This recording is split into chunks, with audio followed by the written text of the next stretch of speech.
Hello, everyone. Thank you so much for joining this Global Investigative Journalism Network webinar, which is about how journalists investigated the killing of Shireen Abu Akleh. My name is Majdoulin Hassan, and I am GIGN's Arabic editor. Shireen Abu Akleh is a prominent Palestinian-American journalist working with Al Jazeera, was killed by a gunshot to the head in the morning of May 11, 2022, while reporting from Jenin, a city in the West Bank. Abu Akleh was covering a raid by the Israeli Defense Forces. The controversial killing has drawn global media attention and sparked a number of in-depth inquiries by the news media. Two of the most comprehensive investigations were done by Bellingcat and the Washington Post, and members from both teams will be joining this GIGN webinar. Among the techniques, we'll talk about collecting videos and audio, subjecting it to forensic analysis, and taking detailed witness statements. Although neither team can conclude definitely who killed Abu Akleh, they both find that it is likely an Israeli soldier who fired the fatal shot. In this GIGN webinar, we bring together three senior journalists who will bring to the light the methodologies used in their investigations on Abu Akleh's killing. First, we'll start with Giancarlo Farella. He is an investigator and trainer for Latin America region and PhD candidate at the Center for Criminology and Socio-Legal Studies at the University of Toronto, where his research focuses in protest, policing, and civil conflict. Secondly, we have Nick Waters, is a former British Army officer and currently an open source data analyst and trainer. He has a special interest in conflict in Syria, as well as social media, civil society, intelligence, and security. Both Giancarlo and Nick are part of the Bellingcat team that produced the investigations titled Unraveling the Killing of Shireen Abu Akleh.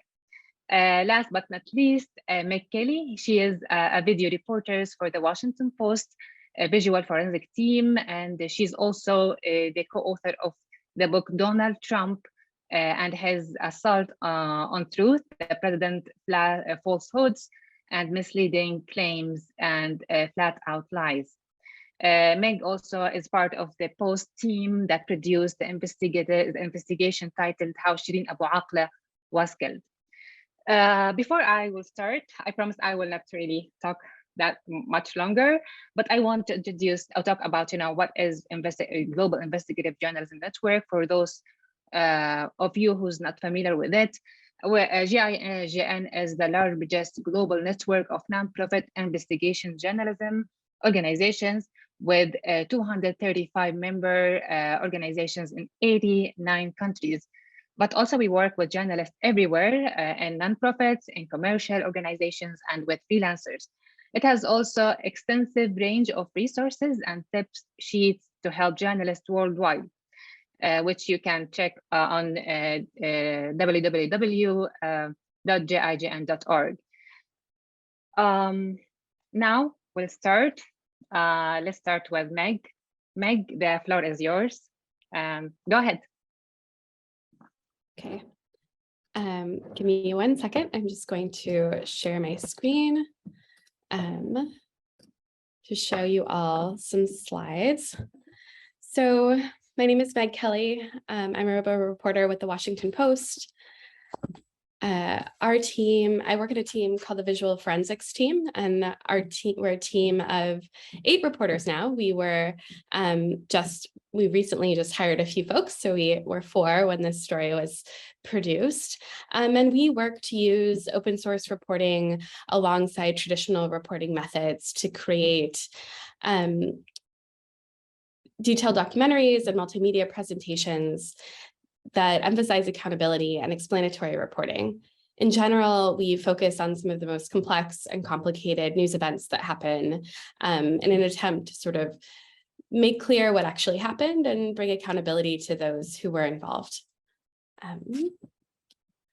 In this instance, it's a really good example of using a wide variety of types of media within our reporting. So this story included found visuals as well as visuals that we acquired from sources, interviews with witnesses and experts, an email that we acquired that provided a key timestamp, original videos where we went to Jenin and filmed from a position to understand the viewpoints of both the IDF and the journalists, geolocating of, dozens, actually 5 dozen videos, as well as audio analysis. So I'm going to walk through sort of how each of those pieces came to play and is part of this story. The first step with this story, which is true of so many of our stories, was discovery. So, we understood she was killed and we immediately got on social media and pulled every video and visual that we could find from TikTok, Twitter, Telegram, Facebook. I don't know if we use Instagram in this one, but just everything we could find and sort of piled that into a spreadsheet with as much information that we could tell about, when they took place. And then we started to geolocate them so that we could understand where these things happened and if we could start to figure out a time range that we were looking at. I want to pause and talk about this video for just a second. And I think, Bellingcat probably can speak more to this than I can. But this was a video that really shortly after the IDF said was, this was the gunman, this was the shot that killed her. And this is a great example of how a local NGO, produced a video very quickly showing the route where the gunman was actually standing. And from that, we were able to say, if you look at where she was versus where the Palestinian fighter in the video was, it's very clear that it's impossible that that could have happened. And so it was a great example of sort of in the moment fact checking through open source research. There were sort of 3 live streams that we used that became really critical to our investigation. So 2 were shared by Ali Al-Saboudi, who was a producer that was working with Shireen that morning. The first one he shared when he first arrived at the site, when he first arrived sort of a couple blocks away. And so he's at this traffic circle, he's describing how quiet it is. He's just, sort of walking us around, showing what's there. Then he posts a second live stream where he's in the car, he's being dropped off to the hospital after he's been shot. And so from these 2 pieces of evidence, because the live stream has a clear timestamp attached to it, we sort of had brackets where we didn't see Shireen in the first live stream, and we knew that she was shot after he was from a second piece of video that we'd already seen. So we had sort of a sense of like, here are some time brackets that we're working within. And this is where this next video became really important. We saw a snippet of this TikTok live stream, and we were able to track down the person who originally filmed it. And he provided us with everything that he filmed that morning, his full live streams, as well as the metadata that came with that. And so Salim Awad was just a local guy, and he was sort of out streaming things, and he was filming the journalists when they were initially sort of at that corner, and then he hears there's IDF vehicles and he starts to move in a certain direction. And that the length of that live stream becomes really important in understanding what happens as the journalists move towards the intersection where Shireen was ultimately killed. And so this is really to demonstrate both our process and where this live stream became important. So I'm sure a lot of folks have seen this before. We use Adobe Premiere in order to sync a lot of videos. And so the live stream, you can see, had a huge amount of time covering it. And so I was able to adjust our timeline so that I could see what time it happened and then sync other videos that occurred using audio, visual signals to match them exactly so that we could figure out sort of the exact timing when she was hit. This became key when we start to sort of think about like where people were at what in location, in space in relationship to each other. And And I really also want to stress here that, like, you can notice in this particular moment of the live stream, nothing that is visually particularly useful is happening, but it's just the fact that it was still streaming, and that we were able to match other audio signatures to other videos where we could see what was happening became really important. And so now we had sort of these brackets of time. And so we wanted to go back and think about the geolocation that we had done earlier in our processes. So because we had Salim's video and we were able to see some of the IDF convoy within his footage, we could say how relative time that they were still there in comparison to when the journalists arrived and when they started moving up the street. We also were able to verify from a couple of different locations the location of that convoy and where it had moved following that raid. The other thing that we were really looking at, and we weren't able to narrow down the timing, the exact timing as closely as we would have liked on all of these videos, was sort of the various locations of Palestinian fighters throughout the morning. Obviously, the IDF claimed that this was not an IDF bullet, that this was a stray Palestinian fighter. And so we wanted to really do our due diligence and make sure that we mapped everything out and could see where folks were at various periods of time. Our next step, once we had this sort of sense of location and we had an understanding of the time that was involved, was to see what we could find from the audio. Because we had multiple videos that had different audio signatures, we were able to give it to those pieces of audio to an audio expert that we work with who has worked with the FBI for more than 10 years.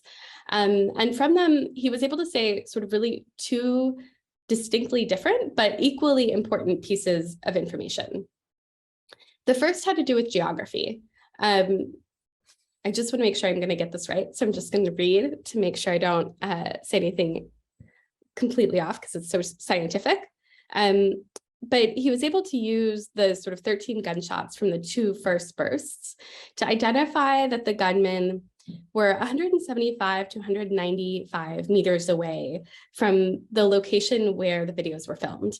And so using that radius, if we go outwards, we notice really quickly that the IDF vehicles were almost exactly at that distance. The second thing that he did was he was able to look at the audio waves and the audio signatures of those bursts.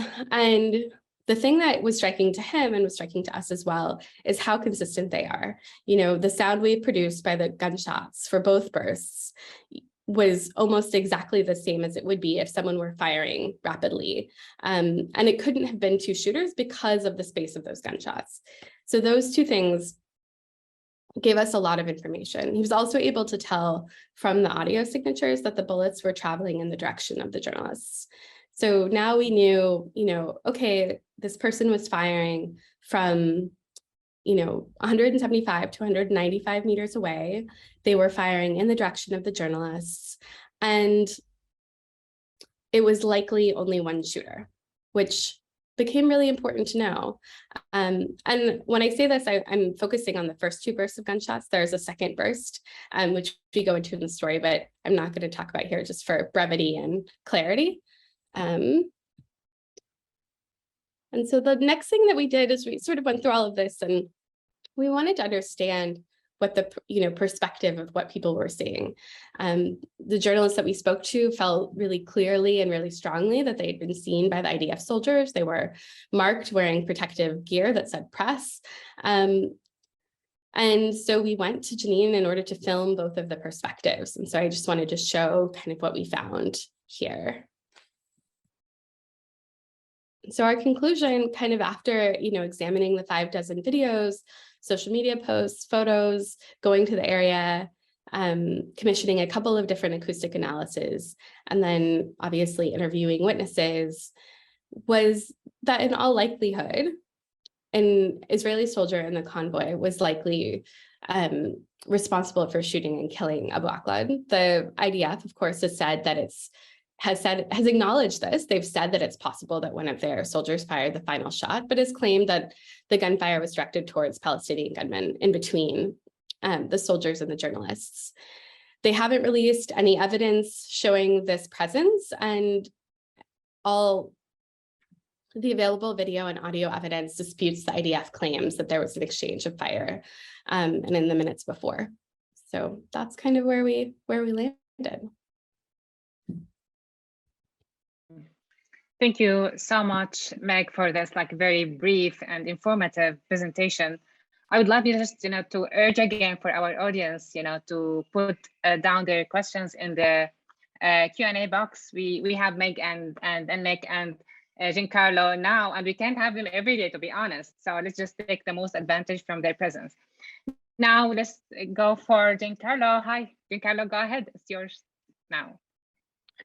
Hi, thank you so much for having us here today. And thank you, Meg, for that talk just now. It's really fascinating for, I think, any researcher, certainly for us, to see when another organization works on the project on the same topic that we work on, because it's really fascinating to see how they arrive at conclusions. And it allows us as journalists, I think, to compare notes and to learn from one another. So I had read, obviously, the excellent Washington Post report that Meg has just discussed, but I hadn't heard her talk about it. So thank you again, Meg, for that. That was really great. I want to talk to you now about the Bellingcat investigation. And as I'm setting up my camera here, my screen, I just want to tell you a tiny little bit about Bellingcat. I'm going to try to stick to time so that I don't go over. And I'll split the presentation between Nick and myself. So my colleague, Nick from Bellingcat, he'll be taking over maybe about halfway through this talk. So Bellingcat is a platform that conducts what we call digital open source investigations. And so that's investigations that involve information that is available on the internet for anybody to find. And so, I'm happy to answer questions about what that means in practice more in the Q&A. Perhaps interestingly, I don't really consider myself a journalist. I don't know if a lot of us at Bellingcat do. I think researcher is closer to what I imagine myself as being. And as we do in most of our investigations, in the investigation looking into the killing of Shireen Abu Akleh, we used information that we found online. So I'm going to talk to you about that discovery process that Meg mentioned, those first images that came out of this event, and how we try to get a sense for the timing of them. And then I'm going to talk to you about how we began to piece the evidence together, all of these videos that we were finding online, and what they told us about lines of sight. So the line of sight is something that we grew concerned with, something that we wanted to try to determine, because in answering the question of who had the clearest line of sight to Shireen's position, ultimately helped to answer the question, who was the likely shooter. As in our investigation, as the Washington Post also concluded, we believe that it was the IDF. It was an IDF soldier.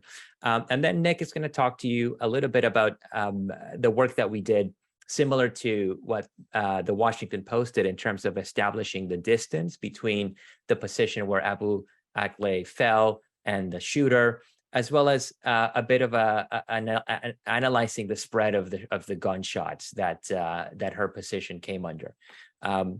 So Nick will take over for these last 2 points here. So I'll just give you a really brief snippet of what an open source investigation looks like. It begins with a tweet or a Telegram post or a message, and often it's a text message. That is, it doesn't include necessarily an image. It's just a text that somebody sends out and says, this just happened. Often it's somebody who is a witness. So it's somebody who was walking down the street and they saw something happen. And so they took out their phone and they tweeted out, or they posted on Instagram, or they sent a quick TikTok, not a TikTok because that's a video, but they in some form communicate to the world, hey, I've just seen this thing occur. In this case, the first piece of data that I found in real time was this tweet from Al Jazeera English saying that Shireen Abu Akleh had been shot.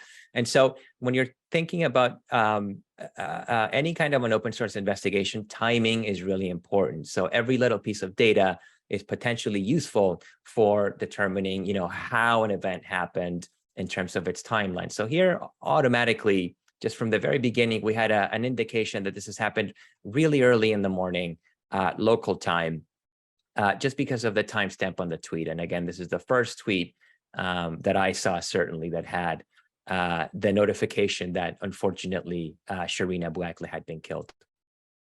We also, aside from what we call, the data that is attached to something like a tweet, in this case, a timestamp, we also found lots of videos, as Meg mentioned, from people who were there, who were live streaming, who had shared footage that they had taken on different social media platforms.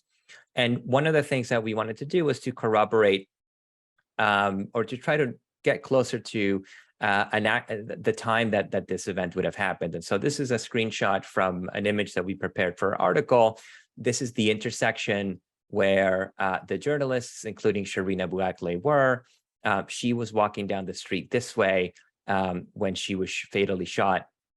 And this is a screenshot from one of the videos that showed the moment that she was pulled away from the site. So you can't see her partner here very clearly, but there's a person who's crouching just behind a tree here that Nick will talk about in the towards the end of the presentation. And so Shireen is just behind this bush here. And I'll just briefly mention that one of the techniques that we use often, as we did in this case, is called shadow analysis. And that is possible when you know where exactly a video or an image was captured. If that video or that image has shadows in it, you can use a tool. It's called SunCalc. You can go to it. It's suncalc.org. It's a free tool. And you can use that tool to estimate with more or less accuracy, given a time frame, it could be a couple of minutes when something happened. So what we wanted to do was to add as much data to our pool of data about when this event occurred, as we wanted to reconstruct it in order to answer that question of who was responsible for this. There was also a really key piece of evidence that Nick found.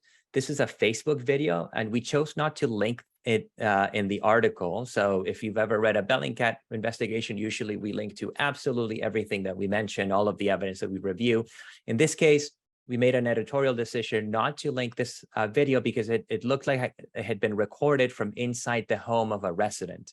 So we didn't want to link to the video out of a concern that perhaps by putting that out there and giving it more visibility, that person might face some sort of consequences. But we knew from the timestamp on this video that it had been uploaded at 6:40 local time. So that put an upper end on the time limit of when this could have happened. The shooting had to have happened before that time. And importantly, this video showed the IDF convoy on the street at that time. I'll talk more about the IDF convoy in a minute. We used this is an Israeli satellite imaging platform. If you've ever tried to access high-resolution satellite images of Israel, of the region more broadly, on Google, for example, they're low resolution. That has to do with a law that I believe has been repealed in the United States, but for a very long time, Google was prevented from releasing high-resolution images from the region. This website has really high-resolution images, so we were able to look really closely at the site, the street where this happened. So I'll just signal with my mouse here. The top of the street here, where you see this tree, is again the position where Shireen Abu Akleh was shot and killed. And then the IDF convoy was parked on the street here. They were operating. There was about 5 vehicles that were blocking this road here because the IDF was conducting an operation roughly in this area. And so, having a sense of approximately when this happened, we could also move to the question of who was where based on the videos that were coming out. Meg showed a screenshot of the geolocations of all of the videos of all the different fighters, the IDF soldiers, which streets they were moving from, bystanders who were just recording. We did the same thing. We mapped them all to get a sense for where everybody was. And once we started to do that, we realized that there was a couple of groups that had potentially a line of sight to Shireen's position. And by that, I mean that they potentially could look down the street relatively unobstructed from where they were to her position. And they were the IDF convoy and two groups of armed fighters. So these were men who were responding to the IDF incursion. And there was one video in particular, this one here, I noticed Meg had it screenshotted as well, I believe, to a different timestamp. But in this video, you could see some of these armed individuals shooting down the street. So this corresponds to the yellow box here. So these are the armed men who were shooting at the IDF convoy in this green box. And so in theory, it would be possible if you're shooting kind of this way that a bullet might have reached Shireen and her colleagues. And so that was a possibility that we explored, that perhaps one of these people had been shooting in the direction of the IDF. The bullet had continued to travel down the street and hit her. We also had, I'm just about to wrap up here, I'm looking at the time. We also had a very useful video that was released by the IDF, a body cam video from a camera that was attached to one of the IDF soldiers. And here, this body cam footage gave us a really clear sense of the position of the IDF convoy, as well as their line of sight. So it's sort of pixelated here, but you can tell that this section here in the footage and the screenshot, this is open street. And so this is where Shireen would have been when she was shot. So examining this video gave us a pretty good sense that actually, if we're talking about who had a clear line of sight between these individuals here and the IDF, this began to tell us that clearly the IDF would have had a much more clear, unobstructed line of sight to Shireen's position. And so we had another set of videos. These were shared on a Telegram channel, and these were captured from this position here. So you can see there's some trees here. There were some journalists or some people with cameras here, and they were looking at the IDF convoy, which you can see here. And so this also gave us a really good sense of where precisely were the IDF vehicles on the road. And again, this helped to reinforce the idea or to lend credence to the theory that the IDF had a really good line of sight, had a very unobstructed line of sight to Shireen's position. And finally, there was this image that we found, I believe it was on Instagram, and this really clearly shows that the IDF convoy again here. So we can see that this vehicle that's perpendicular to the length of the road, you see this vehicle here, is this one here. The armed men that I mentioned in the previous video, they're somewhere sort of like here where the trees are. And here you can really clearly see that, yes, that there would have been a line of sight. You can imagine a soldier standing here or perhaps inside one of the vehicles, being able to look down this road through this gap between this wall and this vegetation and this vehicle to the position where Shireen Abu Akleh and her colleagues were, which is approximately here. So, you know, throughout the process of discovery, as Meg called it, we're finding these videos, we're theorizing, could it have been the armed men? Could it have been the IDF? And slowly but surely, one of those theories becomes more likely, more plausible based on the evidence that we're collecting. And it is that the IDF had, as I mentioned a couple of times now, a clearer line of sight, a more unobstructed line of sight. And so therefore, more likely that the shooter was an IDF soldier rather than an armed person who would have been standing here, for example. This is just a really quick mock-up that I did for this. These are the positions of the vehicles, the IDF vehicle. So you've got 1, 2, 3, 4, 5, and you have an unobstructed clear line of sight to the position where Shireen Abu Akleh was shot and killed, which is approximately right here. I'm going to pass it over to Nick now. Nick, do you want me to continue with the slide here, showing my screen? No, I can share. It will make it a little bit faster. Sounds good. I'm going to stop sharing then.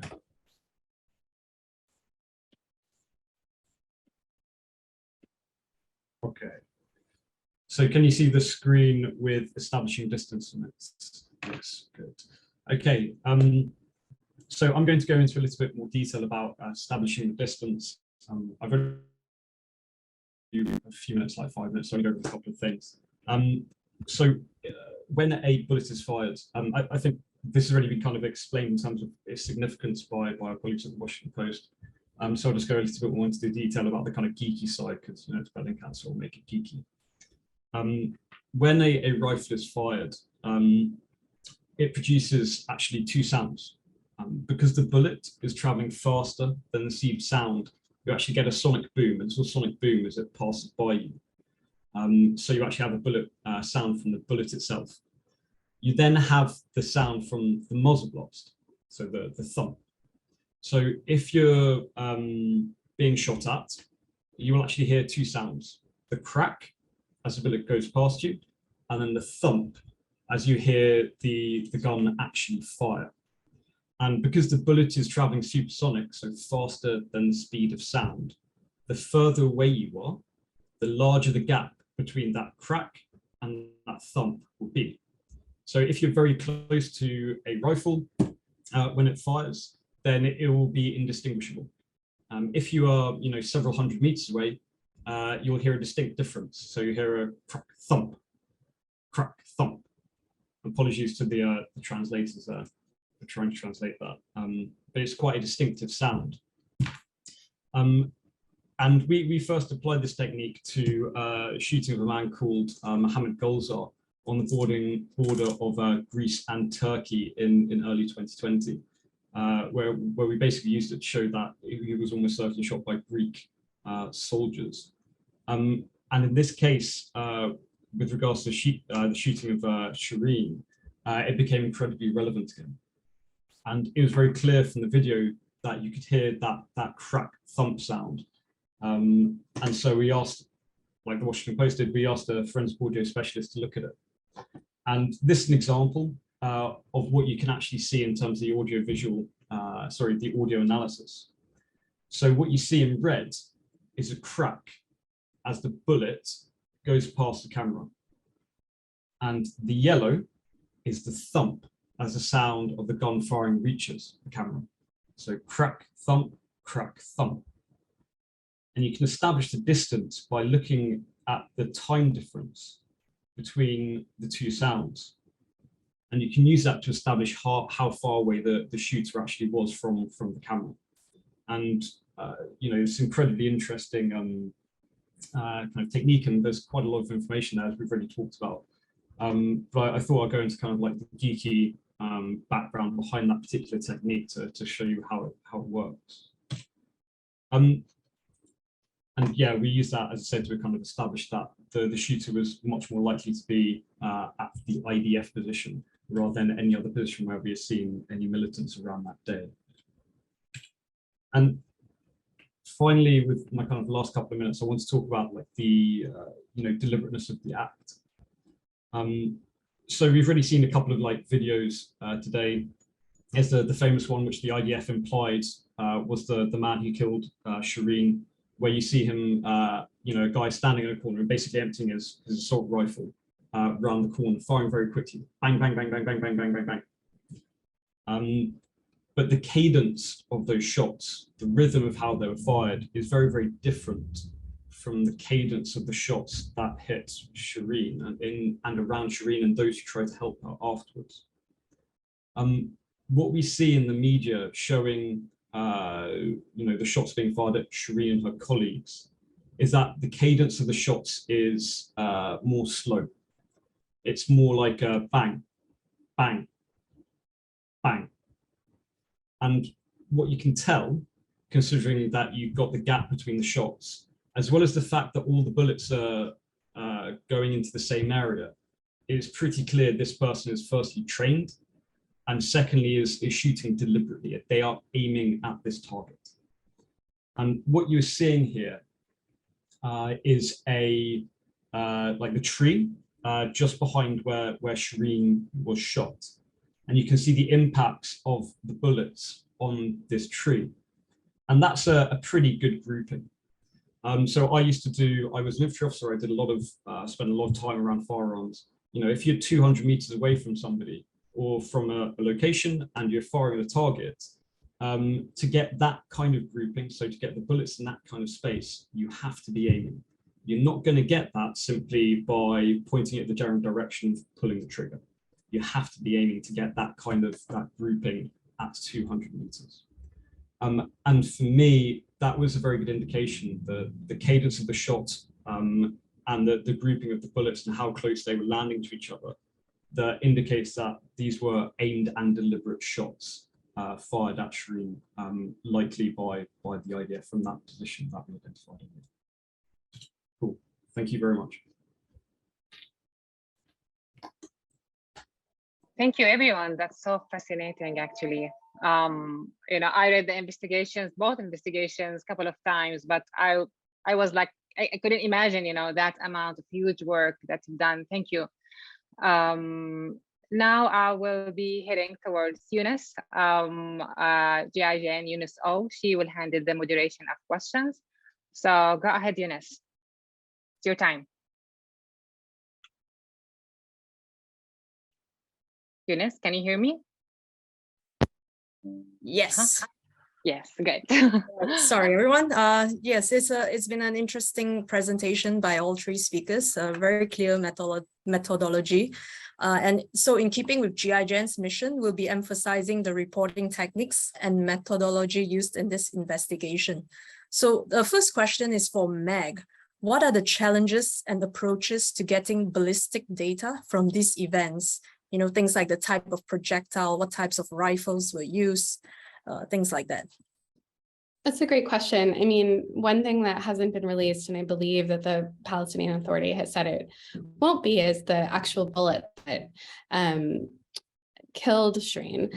And that is something that can usually be quite helpful, because knowing the size of the round can be helpful in knowing sort of the speed that it's traveling, can also be helpful in knowing what types of rifles or what types of weapons might use that kind of munition. So not being able to have access to that in this case definitely was a challenge that we worked around. And we were lucky in the sense that, you know, we've worked with a few different audio forensic analysts in the past, and we're able to reach out to sort of both of them in order to find out, you know, what their professional opinion was in terms of what the audio said, because each gun will often have a different type of audio signature.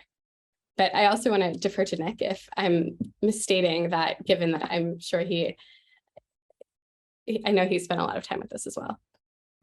Yes, please, Nick, tell us. Sure. So it was quite notable that, like, in this confrontation between the IDF and these militants, the weapon systems being used were almost exclusively M4 type rifles. So these are rifles that fire 5.56 times 4.5, so NATO rounds. It was quite noticeable that there were no kind of AK-47s. It was entirely M4 type rifles. So you have the most likely candidate, which is 5.56 round. As I understand it, or if I recall correctly, the only other weapon system that I saw being used was a sniper rifle, which was, or a designated marksman rifle, which is being used by an Israeli sniper pair. So in terms of modeling the bullet, the obvious candidate was a 5.56 millimeter times by 4.5 bullet.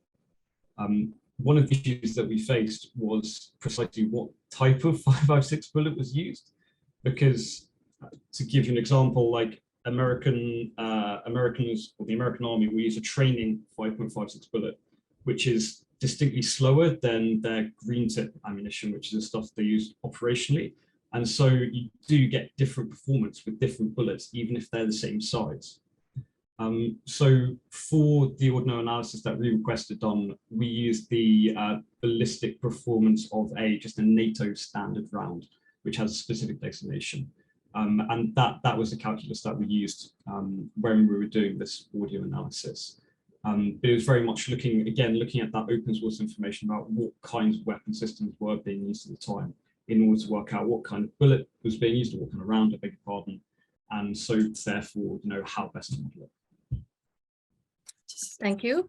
Meg, you have something else to add? No, I was just going to add that we use the NATO rounds as well in our analysis based on the similar logic train. So Great. So it syncs up. The next question, maybe Giancarlo can take it. What tools did you use to find, grab, and download social media video? So there's two answers. I'll give you the actual answer to the question, and then the more practical one, I think, for everybody. So I used different websites that you would Google for. So like, for example, Twitter Video Downloader, right? Like just like these third-party websites. I have no idea who runs them.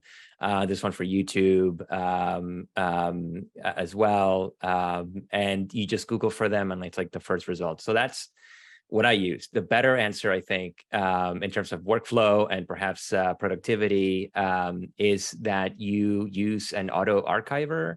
So our tech team, the Bellingcat tech team, we have a tech team. It's a group of colleagues who are programmers, and they're always coming up with these fantastic new tools for journalists to use. They've put together something that's called an auto archiver. It's on the Bellingcat GitHub page.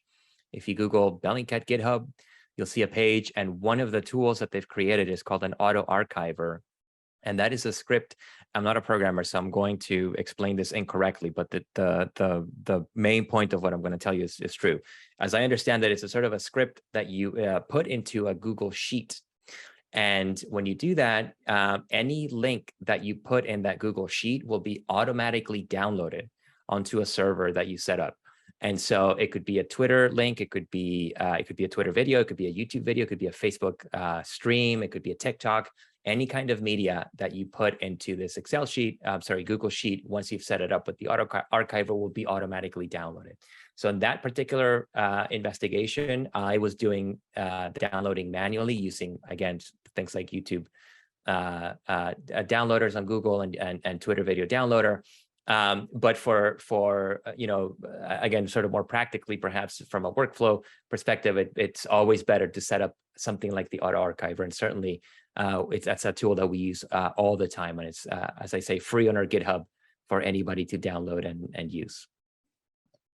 In relation to that question, Mac mentioned that you use Adobe Premiere Pro for syncing the timeline of the audio. Are there any other tools that you guys have used in the process of reporting this project that maybe it would help others as well? That's a great question. I think in this project, it's actually quite similar to what Giancarlo described. We use something called YouTube DL, which is a similar type of script that you can plug in, and it helps download things a bit faster. But we also sort of maintain these massive Google Sheets that have every piece of information that we can obtain about whatever we're downloading, so that we can stay organized and make sure we can find our sources later. I would say that's probably the most sadly, it's a super low tech thing, but it's what we do the most often. Thank you. The next question would be, there is typically a fact-checking process for investigative journalism. So is the procedure for fact-checking this type of open source reporting similar or different from the usual? Maybe you all can talk about how the process is similar, maybe, or different. Let's start with Nick, maybe. Sure. So for the purposes of what we have, I haven't let me go back. Like Giancarlo, I wouldn't really consider myself that much of a journalist, so I do journalistic research. Having never been formally trained as a journalist or been in any newsrooms, how they would do a traditional fact check is not something that I'm very familiar with at all. What I can say is that when we do publish and we do put this information together, what we generally have are people within Bellingcat who will basically check the facts as they go. And then we also have an editorial fact check. So our editors are absolutely fantastic. Shout out to Owen Maxim, they're amazing. And they will go through and check our conclusions and check the information that was available at the time. Because the information that we use is open source, it is possible for them to go through and check the information basically in exactly the same way that we have. So rather than calling people up from the ground, it's rather checking our conclusions, match what the information that we're looking at, if that makes sense. So I'm afraid I wouldn't be able to answer the question completely, but basically, I can do a massive shout out for the editorial team who keep us honest. I'm sure Meg can fill us in on the newsroom side. I would say it works really similarly to other forms of investigative journalism. We often work with editors who may not be as versed in open source techniques as someone like Nick or Giancarlo would be. And so we are asked to explain and to produce the same types of evidence that we would be asked to do in any other type of, investigative story. And that goes through levels of editors. It also goes in some cases through lawyering to make sure that both we're not saying anything that we can't prove, and to make sure that everything that we're saying is, ironclad, and that we completely understand, as I'm sure the scientists I interviewed for the story can tell you, that we completely understand each and every part of, what we're claiming and what we're asserting based on the evidence that we have obtained, and also to sort of go through and have a fresh pair of eyes on it. When we do this kind of work, we get really deeply in depth with it. And so it's always helpful to have someone who hasn't been in there to come in and say, wait, did you consider this? Does that not make sense? Like, how does this work? And so I think that standard editorial process is always really valuable. And we certainly had several editors on the story. And so I'm really grateful to both Elise and Kareem, who spent a lot of time making sure that this was as ironclad and as factual, completely factual. So you all mentioned all these fact-checking processes. So is there a margin of error actually in estimating all this timing and synchronization of the used videos? To what extent can these results be adopted, like in legal follow-ups? Or used by law, yeah. Well, oh, go ahead. I was going to say, I can't speak specifically to lawyers. I can say that we try to make sure everything that we put together is accurate to the second, which is what we did in this case as well. So, we're always going for the highest level of precision that we can possibly use. I'd love to think that it would be useful to a lawyer, but I'm not a lawyer, and I can't speak to what would be helpful for them. Nick, you wanted to contribute something? Yeah, so this is actually the main thing that I do. I head up the Justice Accountability team at Bellingcat, and the mission of that team is to prove the viability of open source information as evidence in court. So I've been working on this for quite a while. The short answer is yes. The long answer takes quite a lot of explanation. It's yes, but you need to record what you're doing, and you have to be really, really, really thorough about the work that you've done, recording why you've taken certain decisions, making sure that everything is preserved forensically. But if you do it, we're confident that this kind of information investigation can be used as evidence. If anyone wants to check it out and is like super legal minded, we actually did a mock hearing where we tested, where we had a counsel for the defense, a counsel for the prosecution, and a judge. And we took one of these videos. It was actually a video that showed a side-leg coalition airstrike on the office of the presidency in Sana'a in, I think, 2018. It was either 2018 or 2019. And we submitted this video as evidence to this mock hearing. And the judge was to decide whether she would accept that video as evidence. And essentially, after quite a bit of legal wrangling, being cross-examined, the judge decided she would accept this kind of video as evidence. And if you're interested in that, just look for mock hearing Bellingcat and GLAN, G-L-A-N, the Global Legal Action Network, the lawyers that we work with. And you'll be able to watch all, I think it's about 3 hours of that mock hearing as well. But yeah, short answer is yes, with caveats. That's good to know that there is potential for it to be legally used and make an impact. This one, I'm going back to more tools-based to find witness posts. Do you use channels like TweetDeck with geolocation? Do you need to search in Arabic and other languages? How do you contact the people who shoot the videos? Who wants to take this question? Giancarlo? Well, so I'll answer part of it, but I think Meg would be the one to answer the rest of it, because we don't usually contact people. It goes back to the whole not really being journalists in that traditional sense, not having that training, and also Bellingcat was born out of this idea that you could learn so much from the information that people are sharing online without having to contact them necessarily. I'm not saying we've never done it. We didn't in this case. And so the first answer is that, yeah, I mean, you're getting creative and you're essentially asking yourself, if I were there and have the demographic characteristics of the people who are there, where would I be sharing information, right? So, if something happens in downtown Miami, so you would ask yourself, okay, if I was a person in downtown Miami and I lived there, what social networks would I be using? So you might say, well, Twitter, because everybody, just giving you an example, everybody in Miami uses Twitter. So then you would go on Twitter. And so in this case, it's Jenin. It's not Miami. It's another part of the world, obviously. And so, it would be TikTok, it would be Instagram, it would be Facebook. So that's the first question that you ask yourself. If I lived there, if I was actually there, where would I hang out online? Where would I likely put information online? And then it becomes a matter of asking yourself, okay, if I were there, if I was on these platforms that are specific to certain demographics and certain regions, what are words that I would be using to describe what happened?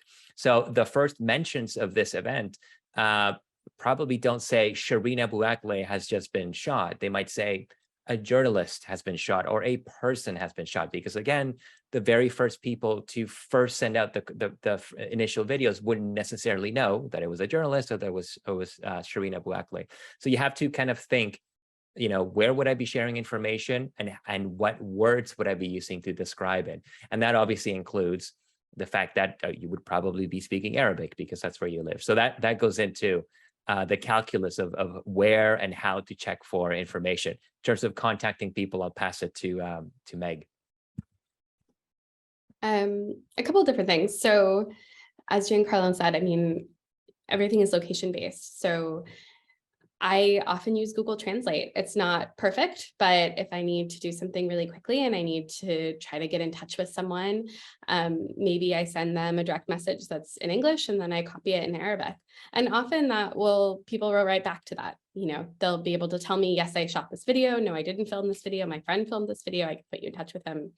And it's sort of your most basic level of communication at that point. I'm also lucky in that I work with several folks who speak Arabic fluently. And so, when I get to a point in time when we're trying to interview someone or we need to have a sort of more in-depth conversation, then we sort of turn it over to them. I hope that answers the question. Yes. Sorry, let me just refer to my next question. Meg, it's still you, because I noticed the Washington Post, they had a physical inspection as well. So I'm wondering, how important is this physical inspection aspect to support your remote open source reporting? Because some newsrooms may not have the resources to be on the ground. Yeah, that's a great question. I think in this case, we felt like it was quite important because of the topography of the area, and we wanted to be able to show our readers really sort of what those sightlines looked like, just like Nick and Giancarlo were talking about.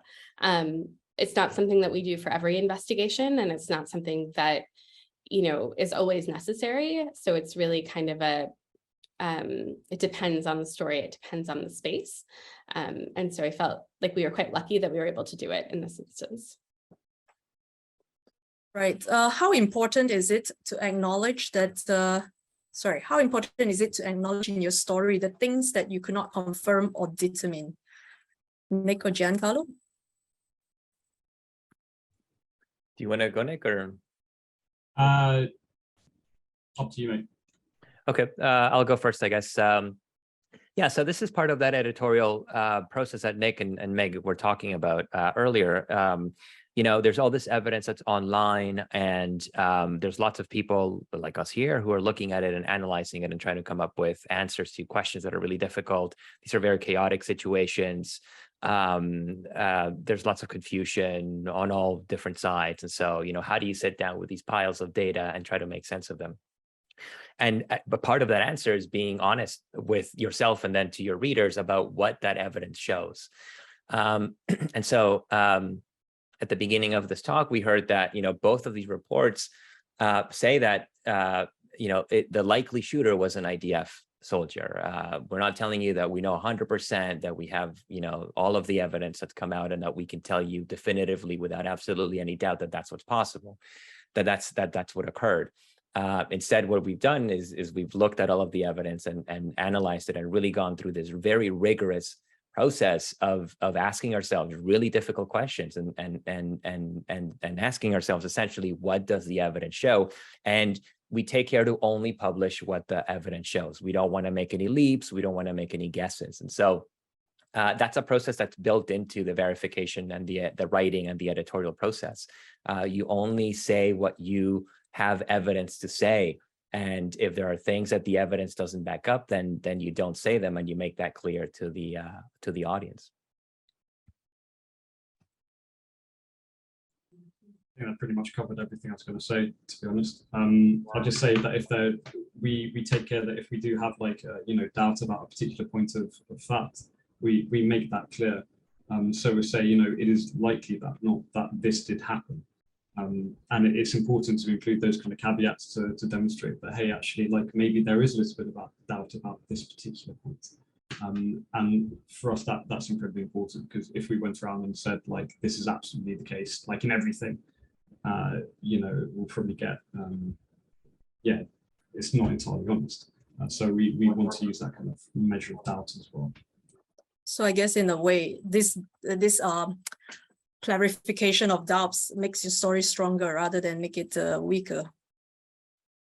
I think make our conclusions more robust, I think would be the word to describe it. Yeah. Okay, in this killing, it's a bit controversial because of the two sides. So I want to know, what are the official documents that both teams relied on, and to support your reporting? Maybe did you all refer to medical report, or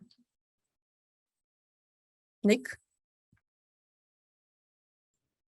So I can't recall. I think there was reporting on specific documents, but we tend not to rely on that because it's secondary sources.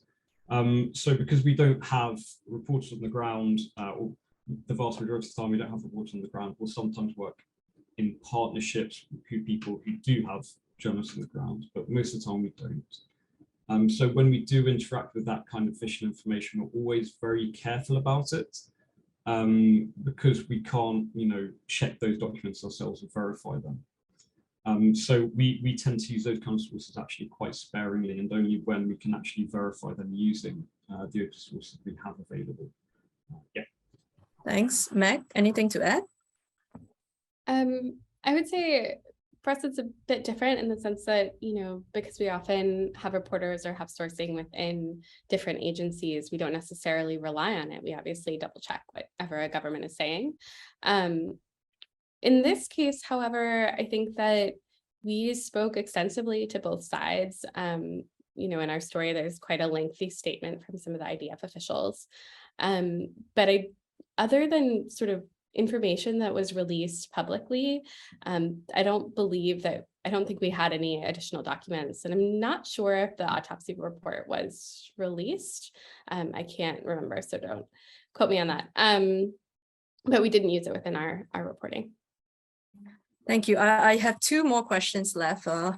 One, were there any other independent investigations that shed light on the killing? Because I think New York Times did one. Are you all aware of any others? Yeah, the New York Times, there was a whole bunch, sorry, CNN did one, the New York Times did one, and the Associated Press did one. So I think the UN did one also through the Office of the High Commissioner for Human Rights, I think. And I think and then the Washington Post and ours. Yeah. So these were multiple organizations who all looked at the same data, different pieces of data depending on the organization, and they all came to essentially the same conclusion, which is that it was likely an IDF soldier who did this. Yeah, so this leads into my very last question, because it shows that newsrooms are taking up this thing. So what's the future for this kind of forensic investigation? Is this the kind of analysis and reporting that reporters around the world should start using? why not everyone give a short answer to this? Nick, Meg, and then we end with Giancarlo. Yes, absolutely, but it should be combined with traditional sources of information. It's supplemental to, it doesn't replace that kind of traditional investigative journalism. And exactly same in the legal sphere as well. It's supplementary to other forms of evidence. Yeah, I would completely agree with what Nick said. I think that open source reporting is an incredibly valuable tool, and I think that it shouldn't live in sort of a silo of its own. I think it's something that reporters across all desks and disciplines should be doing. And I think that it's strongest and most powerful when it can be combined with sort of traditional source reporting and traditional investigative journalism. Yeah, I agree completely. And the only thing I would add is that if you are a young journalist or a young person trying to get into journalism, I would say that this is definitely an area that is going to see growth, and that it's an area that you should really consider as a place to make a career, because the trend of expanding open source units in media organizations, I think, is not going to go away. So definitely, this is something that we'll be seeing a lot more in the future. Hopefully. Thank you for all your answers. Back to you, Marge. Thank you so much, Eunice, for smartly handling the questions. I know it's just not easy to summarize these questions from audience. Thank you so much, Nick and Meg and Giancarlo, for your answers. You answered actually a presentation on their own. Now, unfortunately, we run out of time. Before we close, I would like to thank my GIJN colleagues, Arabic translators, and our audience today, and very huge thank to our speakers, Giancarlo, Nick, and Meg. I would like also to remind you with our next online event, it will be on September 15. Online search expert Henk Van Es will share